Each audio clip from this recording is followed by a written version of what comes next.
Amen. Đức Chúa Trời làm cho lớn lên. Và Phaolô nói rằng người chồng sẽ tưới không có chi. Nhưng mà cái vấn đề là quan trọng nhất là Đức Chúa Trời. Nhưng ở cái đoạn trong câu Thánh Cô-rô-nhích đoạn 3 câu 6 thì cho chúng ta thấy hai yếu tố để một phần trong việc chăm sóc cho cánh đồng.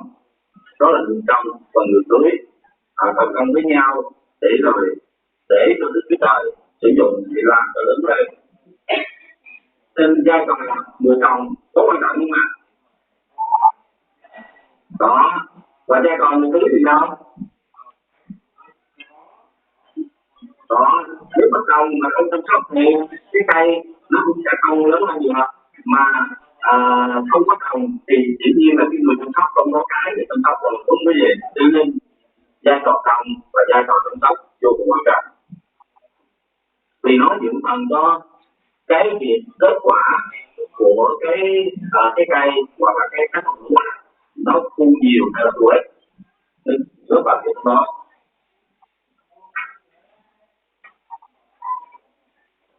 Ở trong Hebrew đoạn 5 câu 12 đến câu 14 á, là anh em có thể đọc. Ở trong tài liệu của anh em á, có thể đọc đi. Hebrew đoạn 5. Phải là thầy rồi. Thế mà anh em vẫn còn người ta thầy những điều sơ học một lời Đức Chúa Trời cho anh em vẫn còn phải uống hai chỉ ăn hai chỉ uống thì chưa chịu làm công thì còn sơ xấu nhưng ăn đặt cho người trưởng thành và cho những người giờ hành mà được Phật bản thân phân biệt điều hành lành và điều dữ. Cảm ơn Chúa. Anh em nhớ ghi những cái bản trống ở trong cái tài liệu của mình nhé. Hai cái bản trống ở dưới của mục tiêu là học là học cái căn lộn và cái dòng chữ là học căn đạt. Anh em nhớ ghi vô. Hebrew đoạn 5 từ câu 12 đến câu 14 thì tác giả nói về chúng ta thấy nói về thực trạng những người ở trong hội thánh họ tin Chúa nhưng họ cứ mãi không trưởng thành.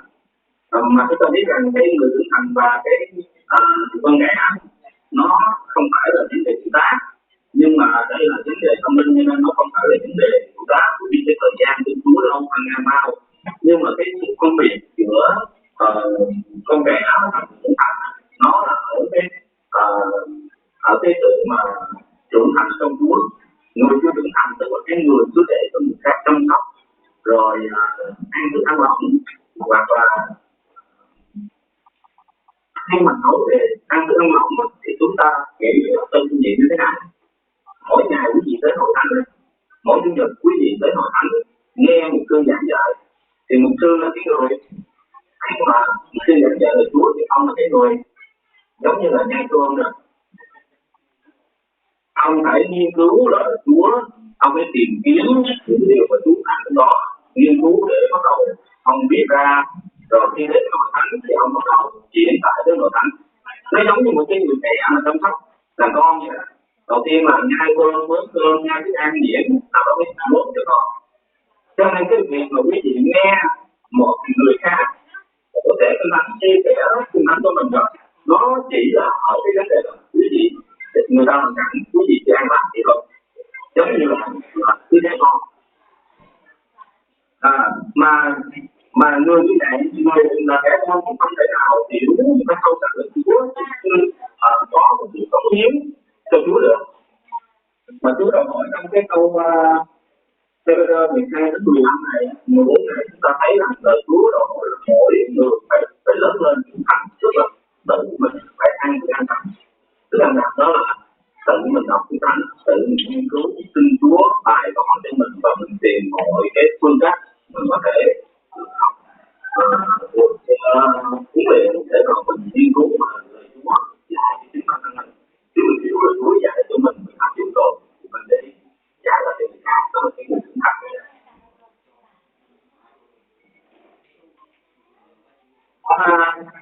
Trong quý vị có ai đang là người dạy kinh thánh ở trong một thánh luôn từ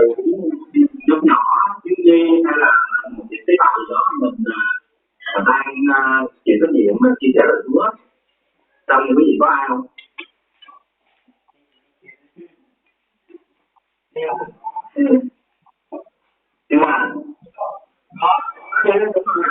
mà có nhiều chứ. Họ có hỏi cái câu này hơi nhạy cảm. Trong dòng ví dụ này từ xưa nha, từ lúc xưa trong ví dụ hai là người đã đọc kinh thánh từ các cái ký đến trải nghiệm được 10 lần. Có ai không ạ? Nhưng mà còn hiện là hai đã được 5 lần nữa em. Phải không?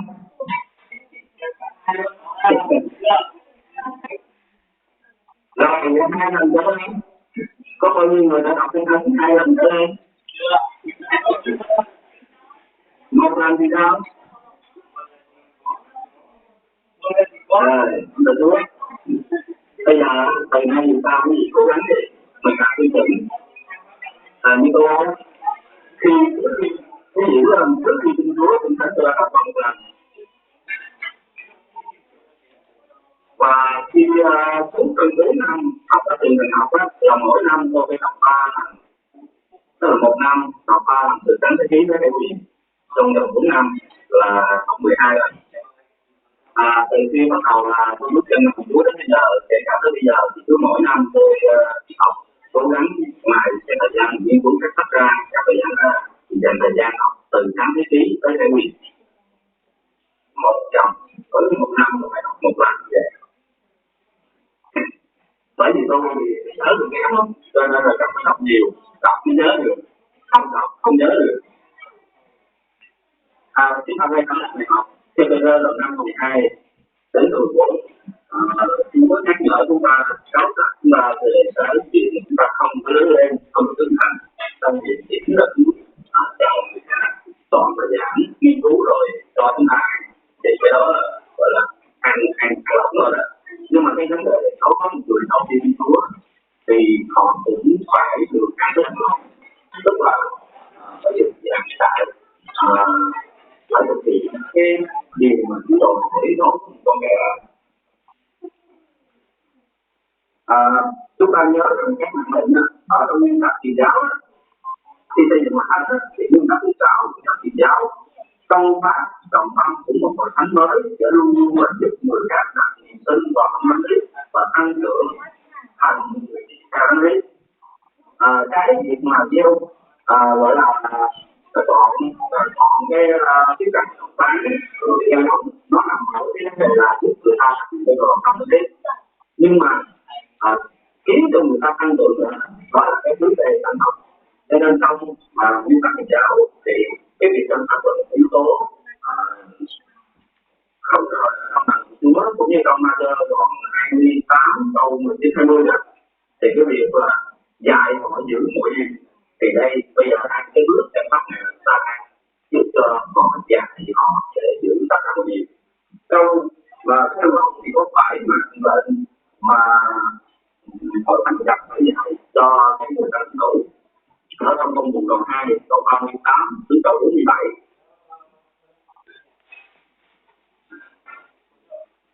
Nên chúng ta cũng đọc và mấy người kia chúng ta để chúng ta có đó.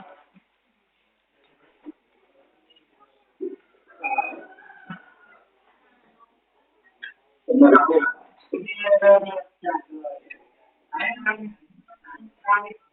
Mỗi ngày phải nhân danh Đức Chúa Trời và Đức Chúa Giêsu nhân và phát đem để được tha tội rồi đến nhận đánh và thật là Đức Thánh Linh vì lời Chúa có dành cho anh em, cho con cháu anh em và tất cho tất cả mọi người ở xa tất cả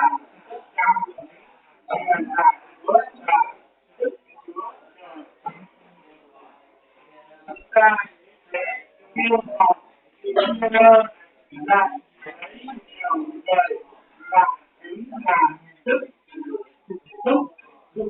hồng rằng anh em thấy nếu thấy phát họ để dân và vậy người biết nhận lời đó đều được phát đem thực hành trong ngày ấy có đủ 3.000 người lên vào hội thánh. Các tín hữu thiên tân giữ lời dạy của các sứ đồ với phong cách với anh em để hội thánh và cầu nguyện mọi người nhiều tin sợ ý sợ vì có nhiều nét màu và dấu là được thực hiện qua các sứ đồ tất cả tín hữu đều việc lại với nhau và lấy mọi vật và luật chung họ phán xét tài sản là một lộ đại gì đó là phân phát cho nhau tùy theo nhu cầu của mỗi người. Ngày nào họ chuyên tâm đến đền thờ và từ nhà này đến nhà khác họ và dùng bữa nhau với lòng vui vẻ chân thành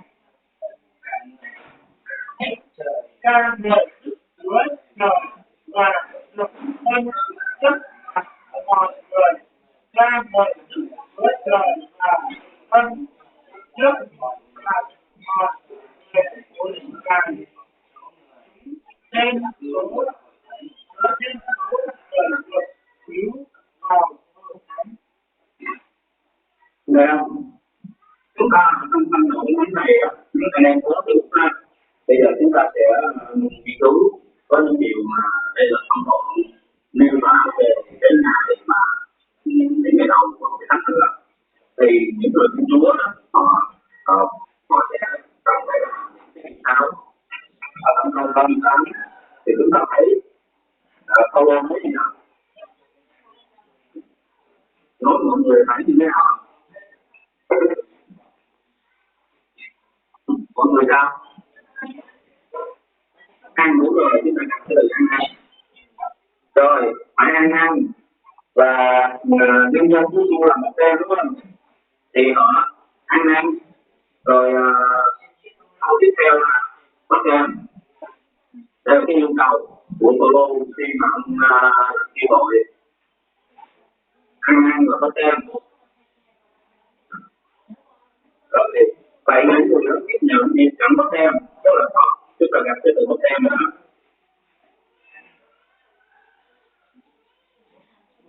Rồi các tín hữu chia tâm giữ lời dạy các đồ mỗi thành công chúng ta gặp mặt và giữ lời dạy các đồ rồi mỗi thành công với em từ thành công rồi từ đẻ bánh rồi chúng ta gặp cái từ cầu nguyện từ cầu nguyện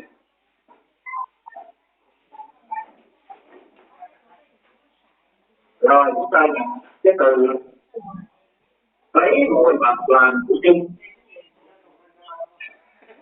các cái nội địa lại đó lấy ngôi vật làm của chung công tác với nhau đó thì chúng ta chỉ lấy những rồi chúng ta lấy ngôi vật làm của chung đây nói về cái nhân biết đó.